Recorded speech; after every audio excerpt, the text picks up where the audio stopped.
Buddhist talks, meditation sessions, and we have meditation sessions every week. If you are interested, please contact after the talk. And before the interpreter comes, I want to give you guys a little bit of introduction about Venerable Lama Thubten Nima. He was born in Tibet, and he had been through the complete Buddhist education, from he was very, very young. And he's also a fully ordained monk, and his monastery is in Arcadia, and there are some flyers back there about the monastery. They also host regular events every week.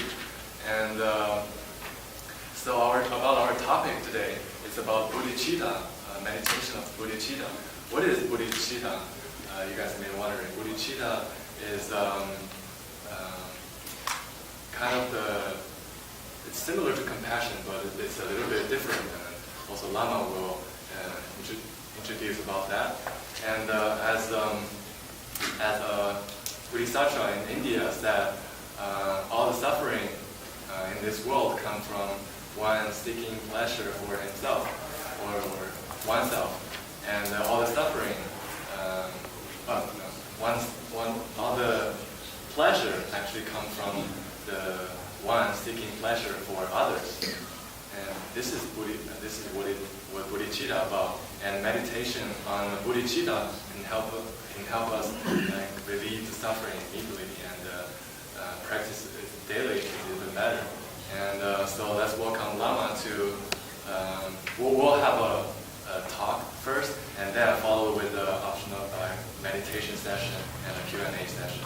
So if you guys have questions regarding anything, you can ask Lama about that. So let's welcome Lama to begin our speech.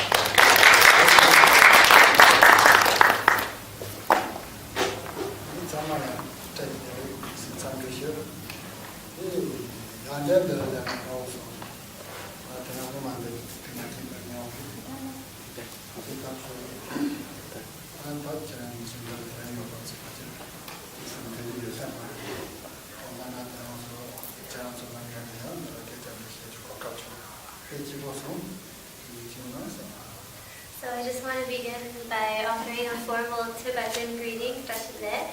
And it seems that I am back again in this university because it's actually not my first time. I came my first time before, and I did give a talk here. Although many of you are new faces, so it doesn't look like everyone was here for that talk. So anyway, thank you for giving me the opportunity to come and talk with you, and I'm very happy to be here.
Even though in this life, maybe many of you are new faces, seemingly strangers to me because we have never met before, but really and genuinely I say that in our tradition in Buddhism, we have this very broad sense of all living beings being our relatives, like our siblings.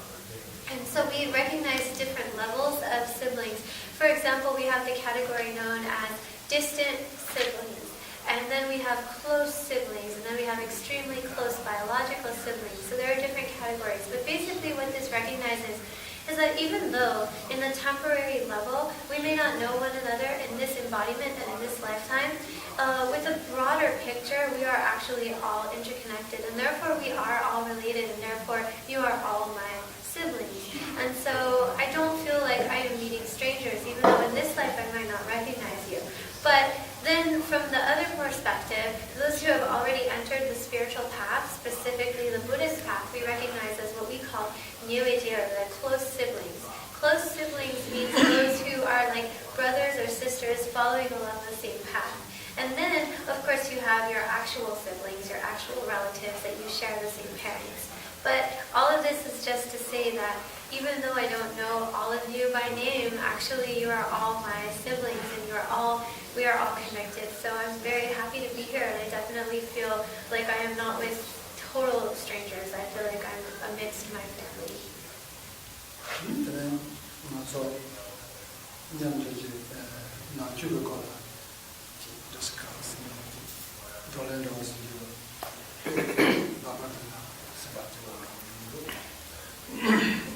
And I'm especially happy because today, the topic of today's talk is a discussion on Buddha Dharma. So that makes me especially happy to talk about that.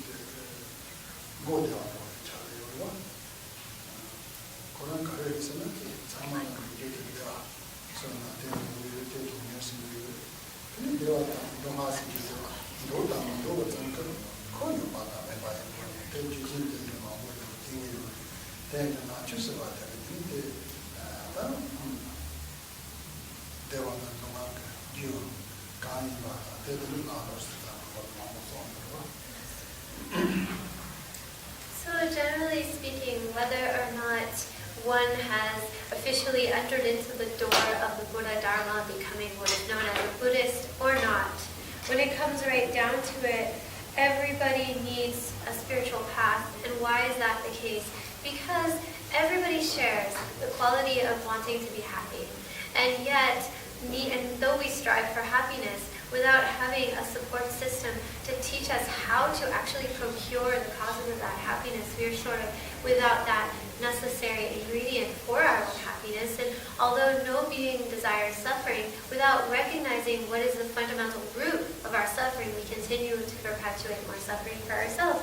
So from that understanding, then what Buddha Dharma offers us is an explanation and a guide for how to recognize what are the fundamental causes of our happiness and suffering, and how do we abandon our suffering and the causes thereof, and how do we embrace the causes of happiness so that we can ensure future happiness. So that's what Buddha Dharma offers us.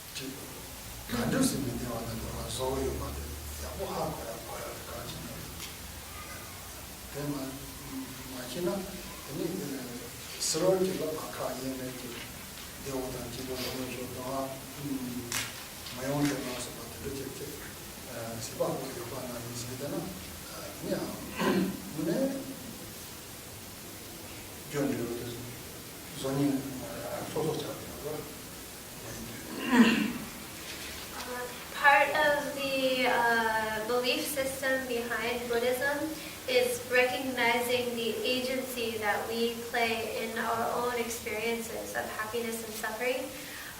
So we certainly don't assert the existence of a creator, like a God that creates the world, that designs the happiness and suffering that beings experience, but rather we believe that each of us is in fact the creator of our own range of experiences of happiness and suffering. So that means recognizing that we are in fact responsible for whatever experiences we have, that we are the ones who have created this experience. experience. We are the ones that have created this happiness and suffering.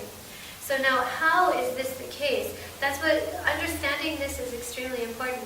How is it the case that we have created all of this happiness and suffering? How do we do this? Because if we don't understand this, then what happens is we lose our agency to this idea of placing all of like the mercy, we are at the mercy of external phenomena.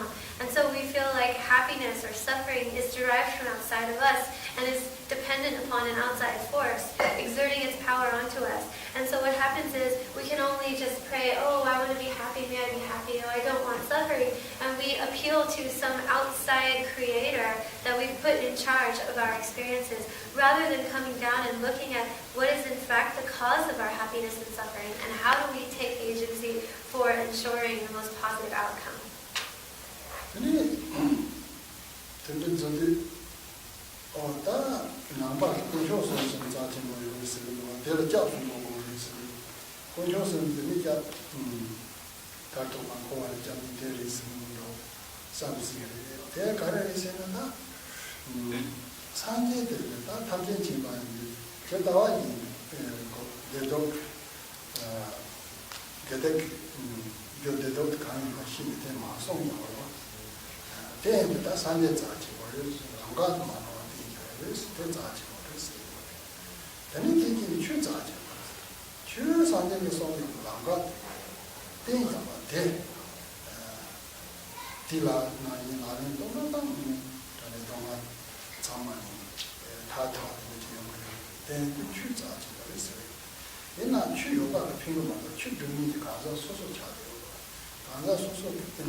So you may have heard that some of the basic tenets of our tradition, the fundamental beliefs that in Buddhism we have refuge sources that we call the three jewels of refuge. And so you may have heard like, oh, Buddhists say that the three jewels are something very important, that you have to go for refuge in these three jewels, that they are the ultimate refuge and protection from what we call samsara, the wheel of suffering, the wheel of existence.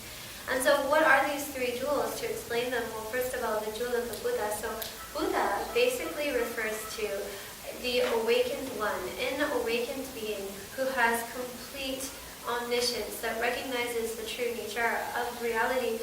And so Buddha, who taught us the way or the path to liberation, what Buddha taught was basically recognizing what is at the root of our happiness and suffering, and that is our own actions of virtue or non-virtue. So recognizing that virtuous action, positive action actually procures happiness, and negative action or harmful action, non-virtue, procures suffering. Recognizing this fundamental cause and effect, then Buddha taught us this spiritual path, this path whereby if we follow it, we can one day achieve freedom from samsara. And so recognition of this, so that's why Buddha is considered to be so precious, a precious source of refuge, because it was Buddha who taught us the path. And then the path, so now if we rely on this path without mistake, unerringly follow this path that Buddha taught, then we have the potential to actually achieve that very same freedom that Buddha taught, the freedom from suffering, samsara. So that's why the Dharma is precious, because it is the path taught by Buddha, whereby we can be free from all suffering. Now, having the Dharma is not enough. We actually have to apply the teachings of Dharma into our lives. We actually have to follow the path in order to get a result. And that's really where it comes down to recognition of our own agency in our own experiences, by recognizing that it is every action we do that is a cause, so that whatever we do, we recognize what is appropriate to do and what should be abandoned, what negative actions we should avoid. And that is actually why, if we want to become free from suffering and achieve happiness, and we want to recognize the state of everlasting happiness, then we have to comes right down to who is the real ultimate refuge. It is ourselves.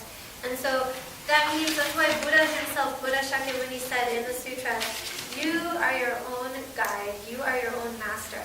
And another quote of Buddha, Buddha said, I can show you, I have shown you the path to liberation, but that liberation depends on you. It is in your own hands. So recognition of this is something we should have.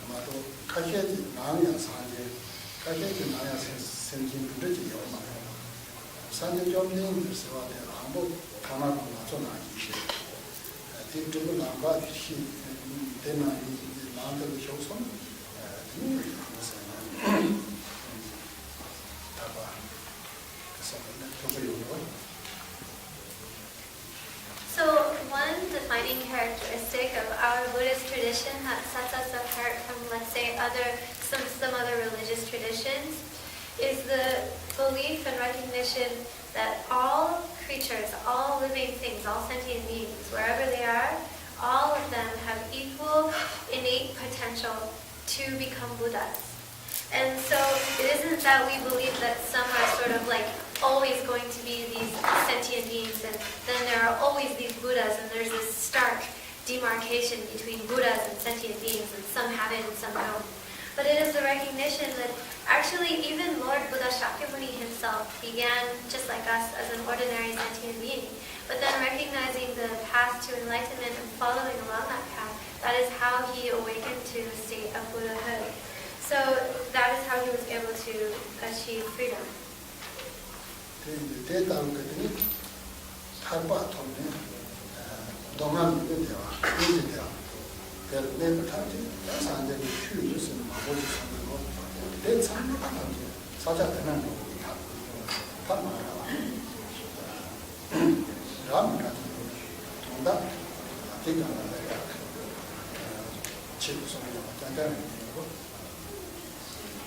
And so that's why, for the purpose, the sake of achieving liberation, freedom from suffering and samsara, to achieve the state of happiness that is devoid of suffering, what we call everlasting happiness. That's why Buddha Dharma, as we call it, why Buddha's teachings, that is basically, although there are many different levels of teaching and many different types and different methods, they all lead to the same goal, to the same place, and that ultimate goal is freedom from suffering.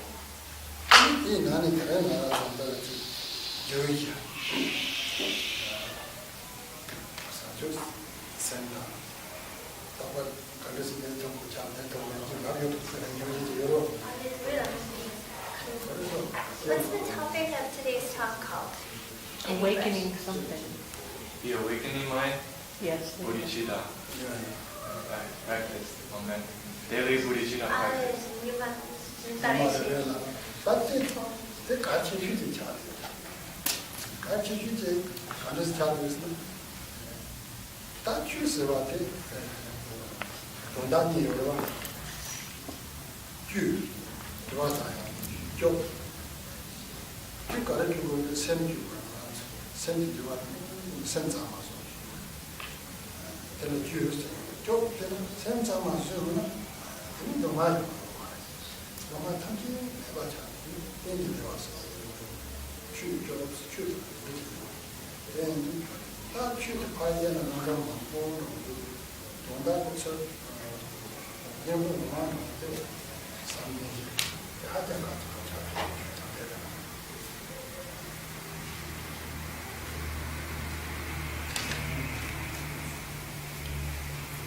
So then, speaking of this Bodhicitta, so this becomes really the most important part of Buddhism, because when we talk about the word Dharma as we use it, Chu in Tibetan, Dharma really has two different meanings, spiritual Dharma.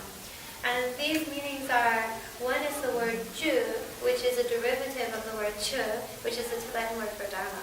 And this word Ju actually means transform or correct. Well, what is it that we need to correct and transform? It is our own mind. That is what we need to transform. And the second meaning of Dharma is gyok, which means